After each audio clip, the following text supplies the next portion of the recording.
Back to Click Academics. In today's video, I'm going to be teaching you guys how to solve this exponential equation. So we have 3 to the power of x equals 243, and our goal is to find the value of x.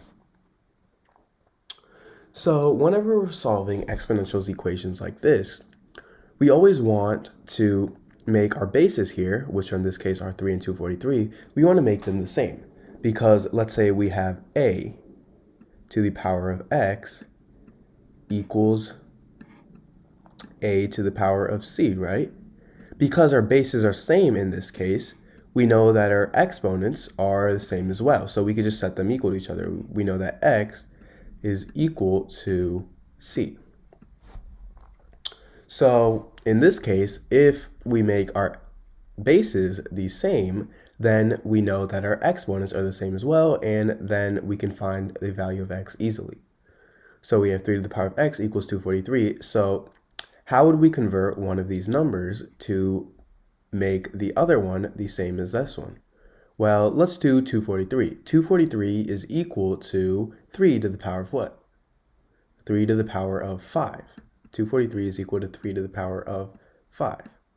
So what we're going to do is we're going to write 3 to the power of x equals 3 to the power of 5, because 243 is 3 to the power of 5.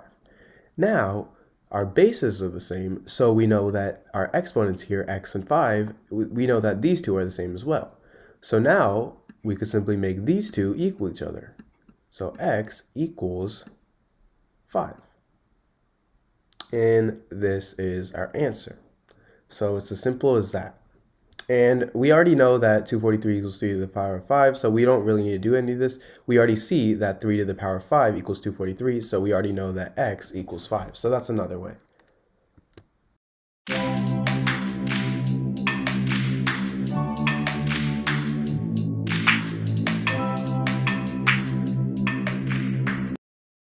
Click Academics.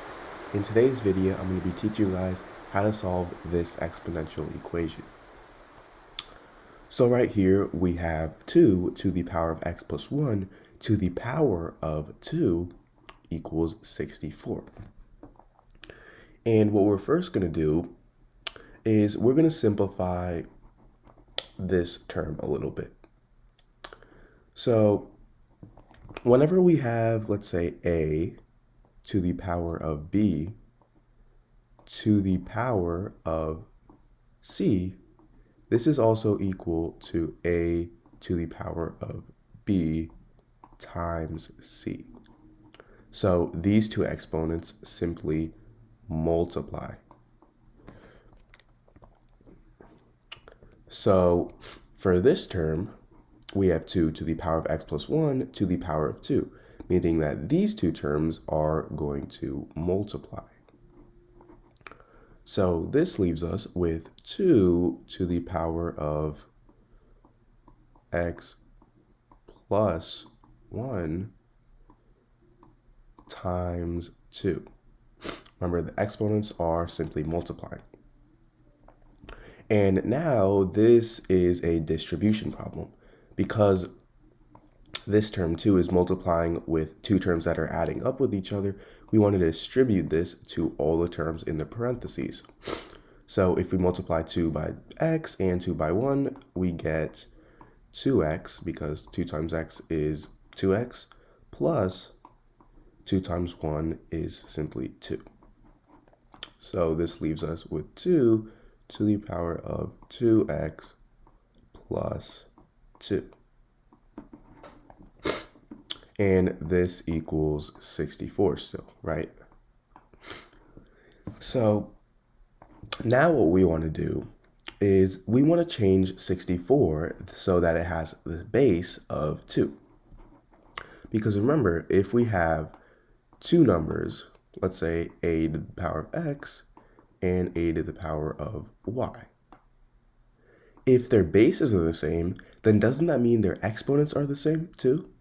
Yes, because if their bases are the same, so can their exponents. If their exponents are different, then that means these two are two different values, and that wouldn't work out.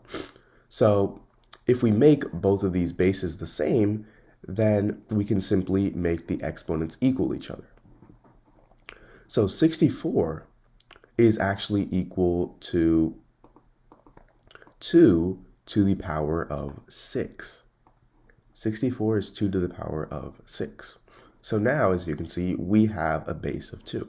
And this still equals 2 to the power of 2x plus 2. And remember how I said before, if these two bases are the same, then that means the exponents here, these two are the same as well, meaning that 2x plus 2 is equal to 6. So now we could just ignore these bases and make our equation right here. 2x plus 2 equals 6, and we're solving for x. That's what we wanted to do all along. So we're going to first subtract 2 on both sides to isolate x. So we have 2x equals 6 minus 2 is 4. And now we're going to divide by 2 on both sides. And let me write this right here. We have x equals 4 divided by 2 is 2. So x equals 2. And that is our answer. And now why don't we plug this into our equation here and see if it's right.